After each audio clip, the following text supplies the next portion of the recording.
Welcome to the Salmon Runs YouTube. Enjoy the video. You begin by confirming prerequisites. Your account is active, KYC completed, and the app is updated. Open the SC mobile app and sign in with biometrics or credentials. Once signed in, navigate to Settings. Do this now so you can change permissions. Make sure you have your ID and phone for OTP. Without them, the bank blocks changes.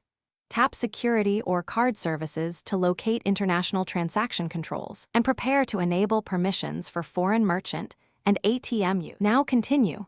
In Card Controls, choose the specific debit or credit card you'll edit. Tap International Payments, then toggle it on. You'll see options for cross-border merchants and ATM cash. Set limits. Pick a daily or per transaction cap that matches your travel needs. This reduces fraud risk. Confirm the changes, and the app will request OTP or biometric use. Once done, review merchant categories allowed and enable contactless or online payments if required for certain foreign vendors. Finish by verifying the card shows international enabled. Check the card overview and wait for the confirmation notification. Then test with a small online foreign purchase or ATM if convenient. If it fails, first confirm roaming or network connectivity, clear app cache, and log out and back in.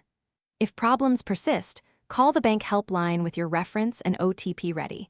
They can force enable or check flags. Keep note of fees and limits so you avoid surprises when abroad.